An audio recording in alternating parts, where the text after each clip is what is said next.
mon avis, la bataille du Chuc est une victoire. On a éveillé les gens à ce que c'était quoi les PPP. Je pense qu'un hôpital, ça doit appartenir aux citoyens. Nous avons réussi à faire pencher le gouvernement en mode traditionnel.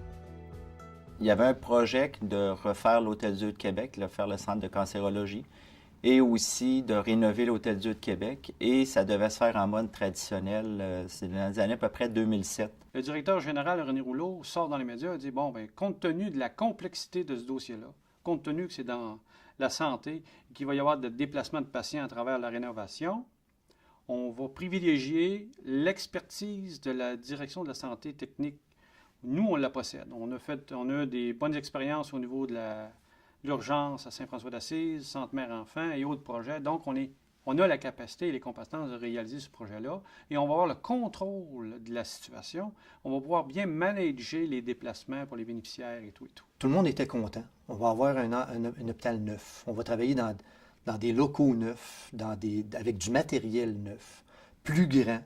Et c'était le souhait, que ce soit des employés généraux, que ce soit des infirmières, des médecins. Tout le monde avait hâte, parce que l'Hôtel-Dieu de Québec, on ne se le cachera pas, c'est un vieil hôpital, c'est désuet, et ils ont des grosses spécialités, de plus en plus de clients.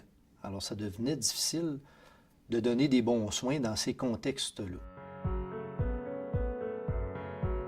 Le projet d'agrandissement de l'Hôtel-Dieu de Québec risque maintenant de se faire en partenariat public-privé. Le conseil d'administration du CHUC, qui avait pourtant choisi d'aller en mode conventionnel, vient de faire un virage à 180 degrés sur la recommandation du gouvernement Charest. M. Rouleau et le président du conseil d'administration ont eu une rencontre avec le gouvernement Charest dans les journées qui ont précédé le conseil d'administration. Et là, on a commencé à en entendre parler que le mode en mode traditionnel s'était remis sur la glace et que c'était préférable de le faire en mode PPP, partenariat public-privé. C'est pas la direction de l'hôpital qui voulait au départ s'en aller en PPP, c'était l'agence qui mettait de la pression sur le CHUC pour réaliser en PPP. C'était clair pour nous. La position, en fait, du ministre de la Santé, Philippe Couillard, n'est pas facile à décoder. Après avoir eu des réserves pour un partenariat public-privé, il dit maintenant que c'est la voie à suivre. Il y a certains éléments qui militent plutôt vers un mode de réalisation conventionnel, notamment le fait qu'il s'agit de réparation d'un édifice très ancien, donc où le risque est considérable. Autre saison, nouvelle opinion, contradiction, place au PPP. Alors, c'est justement le cas de l'Hôtel-Dieu est un bon exemple où le projet est tellement risqué qu'en fait, ça donne un exemple ou un argument de plus pour aller en PPP, compte tenu du fait que ce risque doit être partagé entre les deux partenaires. On a eu très rapidement en mode traditionnel et flou de même, tu te reviens de bord et là, c'est en mode PPP. Les gens du conseil d'administration connaissent pas trop qu'est-ce que c'est en mode partenariat public-privé. M. Rouleau, qui est le directeur général, et le président du conseil d'administration, axaient beaucoup de dire qu'il faut le faire en mode partenariat public-privé. Si on veut avoir un centre à l'Hôtel-Dieu de Québec, une rénovation, le gouvernement nous demande de le faire en mode public-privé. La saga qu'a vécu Carl par rapport en étant membre actif du conseil d'administration, au moment où ils ont dû prendre des votes à la sauvette, ça a été fait d'une manière assez cavalière, devrais-je dire. Et c'est ce qui a encore alimenté et nous a vraiment donné du carburant pour continuer. Quand il est arrivé la discussion sur le partenariat public-privé puis qu'il y a eu des documents officiels de donner par la direction, tout le document a été envoyé à tous les membres du conseil d'administration, à l'excepté de moi, et ça a été envoyé à ce moment-là, la veille, aux membres du conseil d'administration. C'est un document quand même assez volumineux. Et le lendemain soir, on avait une rencontre en huis clos, alors que là, on devait discuter de ce document-là. J'ai demandé à ce moment-là, pendant le souper à René Rouleau, j'ai dit, j'aimerais avoir le document. Je suis un membre du conseil, j'ai le droit d'avoir le document. Il m'a dit, non, tu es un président de syndicat, on va te le donner, mais tu es en conflit d'intérêts. Tout ce qui s'est passé au niveau de, que ce soit l'arrivée du président Carl Dubé au conseil d'administration, de la façon que ça s'est fait, de certaines personnes du conseil d'administration, dont le directeur général, de bloquer cette arrivée-là. Puis ensuite de changer un peu, d'amener un vote sur une PPP alors que c'était un processus traditionnel, sans fournir les documents. Le seul, en fait, qui avait été oublié dans le coup du conseil d'administration pour avoir les documents en main, c'était Carl Dubé. Moi, j'ai trouvé ça dû. de la part d'un organisme public de faire ce genre de choses-là, alors que c'est des gens qui sont élus. Le directeur général mettait beaucoup de pression sur les membres du conseil de dire que si on ne le fait pas en partenariat public-privé, on risque de jamais voir le projet se faire. Donc, les gens ont voté pour. Moi, j'ai voté contre. Quand j'ai donné ma démission, bien, je l'ai réfléchi parce que je me suis dit je vais avoir plus de facilité d'aller poser des questions après que d'être sur un conseil d'administration ou alors qu'on cache l'information. J'aimais mieux retourner comme président de syndicat dans ma section locale et d'aller au conseil d'administration et pouvoir dire ce que je veux. Il y a à nouveau une sortie médiatique. Et là, quelle surprise! Le même individu qui annonçait au nom de la direction générale qui s'en allait en mode conventionnel annonce qu'ils vont plutôt faire le projet en PPP. Et c'est là que le dossier on a commencé à réagir. Au SCFP, on va avoir un support. On a un coffre d'outils important et on va aller chercher les ressources qui nous sont nécessaires. Comme vous autres, je n'ai pas plus l'expertise. Je ne suis pas un fiscaliste, je ne suis pas un spécialiste des PPP. On va aller chercher, on va commencer par le service d'information du SCFP. On va parler après ça de notre service de recherche et on va se monter un plan d'action pour suivre ce dossier-là de A à Z. Le CPAS, on dit on va venir en aide, on va les aider un peu, puis on va se faire une étude par le professeur Pierre Hamel de l'Institut national de recherche scientifique, je crois. Il nous a fait un document de 300 quelques pages, puis en fin de compte, ça s'appelait les PPP, un pari risqué. On veut avoir une étude qui ne soit pas partisane, de façon à s'assurer que si on fait un débat public, on ne se fasse pas ramasser de par les premières sorties médiatiques en disant « ce que vous dites, là, c'est pas vrai. Ce que vous dites, c'est biaisé parce que c'est quelqu'un qui est pro-syndical. » Ce qu'on appelle les PPP présentement, c'est un truc un petit peu particulier. On fait, c'est des gouvernements qui font appel au privé pour de la prestation de services. La particularité de la forme actuelle, c'est que les contrats sont beaucoup plus longs. On était habitué jusque dans les années 80, 90, on va dire, à des contrats qui, des fois, étaient renouvelables chaque année ou d'autres fois qui allaient jusqu'à 5 ans, mais c'était quand même assez rare. Et là, on a des contrats qui peuvent courir sur 25, 30, 39 ans, qui peuvent aller même au-delà. Et l'autre, alors, il y a deux particularités. Les contrats qui sont un petit peu plus longs, qui peuvent durer sur plus de 25 ans, et un financement privé. Dans les premières années, c'est le privé qui amenait la totalité des fonds. Et les gouvernements, les donneurs d'ordre, se bornaient à verser chaque année l'équivalent d'un loyer en fonction de ce qui leur était rendu disponible. Les plus vieux hôpitaux en PPP du monde, c'est les hôpitaux britanniques, et ils n'ont pas 10 ans d'âge. Donc, on est assez mal pris pour faire un bilan de l'opération des hôpitaux. Il y a déjà des choses qui ressortent. Il y a eu cet automne des trucs qui étaient, disons donc, déjà un peu connus, mais qui sont parus un peu plus clairement dans la presse britannique. Des consortiums qui présentent des factures salées pour remplacer une ampoule, pour poser un panneau d'affichage, pour des petits détails d'ajustement. Mais voyez, on va vraiment connaître notre malheur dans les années qui viennent quand vont venir les réels besoins de transformation, parce qu'un hôpital, c'est quelque chose qui bouge, qui évolue. Il y a des maladies qu'on connaît mal, il y a des protocoles de soins qui n'existent pas, il y a des machines pour traiter les gens dont on n'a pas encore idée de ce que ça va être, puis ça n'a pas encore été inventé. Il y a donc un hôpital, c'est un truc qui est appelé à évoluer grandement. Si on combine ça avec la caractéristique d'un PPP qui est de durer sur plusieurs années, On peut s'imaginer très facilement, ça ne peut pas faire autrement, qu'il va forcément y avoir de très grandes transformations qui devront être apportées aux hôpitaux.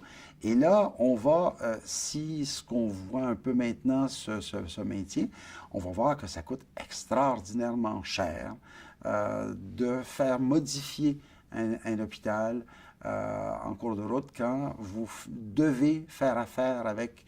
vous pouvez pas, il n'y a pas un appel à la concurrence. Vous faites affaire avec un consortium. Et là, lui, il vous charge évidemment le gros prix.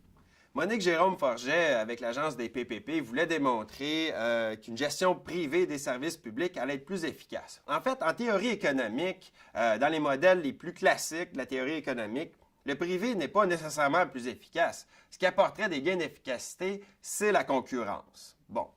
La concurrence, par exemple, au marché Jean Talon, où il y a plusieurs détaillants de fruits et légumes, ça va. Par contre, pour un méga hôpital, par exemple pour la rénovation d'un des plus vieux hôpitaux d'Amérique du Nord, ici à Québec, il y a très peu d'entreprises qui peuvent le faire. Et donc, la concurrence sera très limitée. Vous aurez 2 ou 3 joueurs et ce sera certainement les plus gros.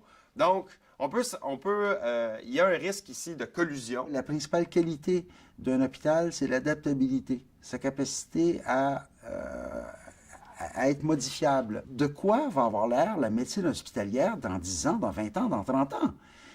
Si on se reporte un petit peu en arrière, qu'est-ce que c'était la micro-informatique il y a 30 ans? La capacité de calcul qu'on avait dans une pièce de 100 mètres carrés, on l'a maintenant dans un petit téléphone ou dans une tablette. Qu'est-ce que ça va être la médecine dans 20 ans? Bien, forcément, ça va être très différent de maintenant. Si on se dit que ça coûte la peau des fesses pour remplacer une ampoule électrique ou pour remplacer une fixture, on s'imagine que quand il va être le temps de tasser les murs, de changer la pression dans des chambres, dans une aile, de les isoler, on peut s'imaginer qu'à ce moment-là, ça va coûter très cher. Le mode PPP signifie locataire. Et il y a tellement de changements dans un hôpital, il y a tellement de décisions à prendre, de réparations à faire, de toutes sortes, des changements à améliorer pour donner le service à la clientèle, que rien que cette notion de locataire était impensable pour nous parce que ça rendait les dirigeants, la direction de l'hôpital tributaire du propriétaire, entre guillemets. L'agence des PPP, c'était, la façon que j'analyse ça, c'était une agence de marketing, finalement, pour vendre les PPP à la population et tout faire en PPP. Elles ont le même mandat qu'Infrastructure Québec aujourd'hui, soit faire des analyses de valeur ajoutée afin de conseiller un mode de réalisation aux différents ministères. Par exemple, si vous voulez construire un hôpital, vous alliez voir l'agence des PPP, mais à l'époque, l'agence des PPP, non seulement vous faisait une analyse de valeur ajoutée, mais vous faisait également une forme de marketing là, où est-ce que vous pouviez vanter les mérites des PPP.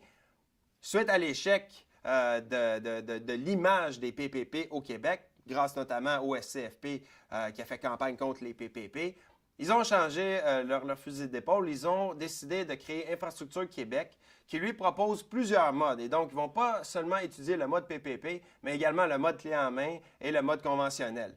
On doit pouvoir avoir accès aux contrats. On doit pouvoir avoir accès aux analyses de valeur ajoutée qui sont faites par Infrastructure Québec ou l'agence des PPP. Ce n'est pas le cas. Avec un PPP, tout devient secret. On ne peut pas y avoir accès, même si c'est un service public payé avec l'argent public. Donc ça pose un problème de transparence et à long terme, on aura nécessairement un problème de gouvernance. Lorsqu'un ministère ou un ministre décide d'aller en PPP ou en conventionnel, on peut le croire qu'il le fait de bonne foi et que sa décision est rationnelle. Par contre, on peut mettre en doute, et bien entendu, on aimerait bien voir ces analyses de valeur ajoutée-là, afin, premièrement, de les recalculer pour voir s'ils n'ont pas fait des erreurs, et ensuite, pour s'assurer que la décision d'aller en PPP est rationnelle. Évidemment, ils ne nous donnent pas ces analyses de valeur ajoutée-là, parce que si on réussissait à les obtenir, à mon avis, il n'y aurait plus aucun PPP au Québec. C'est pas si rose que ça, puis c'est pas si glamour que ça, les PPP. Puis le gouvernement, à l'époque, ils ont dit, le Conseil du Trésor, let's go, PPP, on finance plus rien, mais on va avoir tout. Mais ils financent pareil, sauf que c'est pas le budget, c'est ta petite portion. C'est vraiment, quand tu veux camoufler un budget un peu, un hôpital de 1 milliard, ben, tu ne payeras pas 1 milliard là si tu le fais construire. Normalement, tu payes 1 milliard là, tu peux l'échelonner, mais là, dans ton livre, il n'y a pas 1 milliard qui vient de partir pour ça. C'est toutes des petites tranches là, qui vont s'en aller. Tu loues ton hôpital, en fin de compte. Tu deviens locataire. Quand, au départ, le CHUC annonçait qu'il partait en mode traditionnel, parce qu'il gardait le contrôle de la construction, qui ont viré, qui ont dit que c'était un financement PPP, et que là, on s'est dissocié des propos de la direction générale en disant « ça coûte trop cher ». Au départ, le gouvernement avait annoncé que c'était un projet de 300-400 millions. Même pas un an après, on a oublié 100 millions, donc on est rendu à 535 millions à peu près. Et après ça, il nous a annoncé que finalement, un an plus tard, c'était rendu à 635 millions. Là, on dit « ouais, mais la PPP n'est même pas encore dans la côte de l'Hôtel-Dieu de Québec ». Pour la première pelletelle, c'était l'escalade des coûts. Et notre sortie médiatique avec Le Soleil, quand Le Soleil a sorti la une, on annonçait, nous, que c'était plus d'1 milliard. Et quand la une est sortie, je vais vous dire, on n'a jamais été contesté d'aucune façon sur la véracité des faits qu'on avait faits. Personne n'a osé le faire. Le coût des travaux d'agrandissement frôle maintenant le milliard de dollars selon le syndicat des employés du CHUC. Ils sont convaincus que les travaux seraient déjà commencés depuis août 2008 et ils dénoncent l'obstination du gouvernement Charest à se servir des partenariats publics-privés. De par nos experts, de par M. Hamel, de par Pierre-Guy Sylvestre, de par l'implication du service médiatique du SCFP, l'intervention de Robert Belrose, entre autres, on avait mis des stratégies de communication et d'intervention qui tenaient la route. On n'allait pas dire n'importe quoi, n'importe quand. Il fallait s'appuyer sur des faits crédibles pour bien défendre notre dossier. Il y a eu des rencontres avec des journalistes. Il y a également eu des entrevues là, qui ont été faites là, dans différents médias afin de sensibiliser la population aux problèmes des PPP. On n'a jamais hésité d'aller cogner au bureau des politiques, que ce soit au Parti québécois, que ce soit sur les gens d'affaires, qui de toute façon, eux, avaient la même vision que la nôtre. Hein, ils disaient, voyons donc, on est capable de réaliser ce projet-là à l'intérieur de la région de Québec, d'avoir des retombées économiques pour les gens. Je ne vois pas pourquoi on s'en va ailleurs. Ça a été toute cette interrelation-là qu'on a développée qui a fait en sorte qu'on a réussi, à mon avis, à faire changer l'enlignement du gouvernement. Dans le dossier de la construction des centres hospitaliers universitaires, le château de cartes libéral est sûrement construit, M. le Président, en mode PPP, parce qu'il est en train de s'effondrer. On se rappelle que le ministre Bolduc avait dit « on ne changera pas ». Et en 2008, on ne changera pas de position, c'est une bonne affaire. En 2010, il faut se rappeler que le ministre Bolduc avait annoncé à l'Hôtel-Dieu de Québec, devant les médias, en présence de Mme Bourdon, qui était la nouvelle DG, que finalement, c'était pas une religion, les PPP, et que pour le moment, il n'avait pas changé d'idée, mais c'était pas impossible que si ça allait accélérer les choses, qu'on en vienne au mode traditionnel. Là, on voyait que la tangente, on avait marqué des points dans le fond. Et en temps et lieu, on verra, tout dépendant des conditions du marché à ce moment-là, si on va le faire en PPP ou en conventionnel. Et pour vous montrer notre ouverture d'esprit, la première phase, on va le faire en conventionnel. Le premier mode qui avait été mis de l'avant, le premier mode PPP qui avait été mis de l'avant, c'était la conception, la construction, le maintien des actifs et la gestion des opérations. Aujourd'hui, ce qui reste, c'est le financement et la construction. Donc, premier gain, je dirais, c'est que la période est passée d'une trentaine d'années à une dizaine d'années. Deuxièmement, la gestion ne sera pas faite par un partenaire privé, mais bien par le public. Par contre, le problème, et c'est là où le SCFP, on était mécontent de la décision du ministre, c'est qu'au lieu d'aller en conventionnel, ils se sont gardés quelques parties qui demeurent en PPP. Donc, le financement privé pendant toute la période de construction, et étant donné que c'est une rénovation, ça devrait durer au moins une dizaine d'années. Pourquoi le financement privé, c'est problématique? Le financement privé coûte à peu près 2 % plus cher pour un partenaire privé. La plus grosse entreprise privée du monde va emprunter à un taux d'intérêt plus élevé que la plus petite des municipalités du Québec. On prend ça comme on veut. Si c'est un privé qui finance, ça coûte plus cher. On pourrait dire que l'annonce du ministre qui annonçait en fait un mode construction-financement au lieu d'une PPP.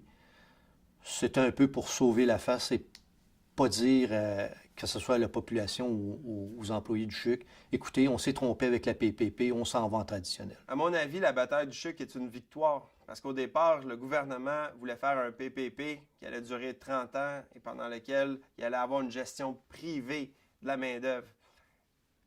La section locale a réussi à faire reculer le gouvernement sur la gestion privée et également sur la période là, de 30 ans. Là. Donc, ce n'est plus 30 ans, c'est maintenant un contrat qui va être sur une dizaine d'années. La gestion va être publique, elle ne sera plus privée. Et donc, pour ça, c'est une victoire pour la section locale. Il n'y a pas encore de pelleté de terre qui est élevé. Il n'y a pas encore une grue qui est dans la côte du palais. On espérait que ça irait rapidement. Malheureusement, il y a eu des retards. Moi, je pense pas que je vais voir la finalité avant de prendre ma retraite. On ne se rend pas compte, mais écoutez, on est déjà rendu en 2012. Ça fait déjà 5 ans. En fait, dans les premières interventions, dans les premiers plans, la bâtisse devrait être là présentement. Aujourd'hui, ce qu'on nous annonce avec l'indécision du gouvernement par rapport à ce dossier-là, hein, c'est que ça ne sera pas terminé avant 2022. Pour l'ensemble des Québécois, c'est sûr qu'il y a eu beaucoup de pertes de temps parce qu'on est allé étudier le mode conventionnel. Ensuite, on est allé étudier le mode PPP. Ensuite, l'agence des PPP a été saisie du dossier. On a perdu beaucoup de temps à évaluer finalement si le PPP, c'était la bonne chose. C'est le fun de voir, après plusieurs années, de voir que le projet ne s'est pas fait en partenariat public-privé. C'est réconfortant de dire au moins il y a eu des gens et des décideurs qui ont été à l'écoute. Je pense qu'un hôpital, ça doit appartenir aux citoyens et non pas à un groupe privé qui, au bout de 30, 35 ans, 40 ans, va léguer ça, mais dans quel état? Alors qu'il va s'en être mis plein les poches, peut-être. Par le support qu'ils ont eu de l'ECFP, par leur implication, ont démontré qu'ils ont été capables d'avoir une influence politique dans leur région et une influence sur les décisions qui avaient été annoncées et qu'on disait irrévocables.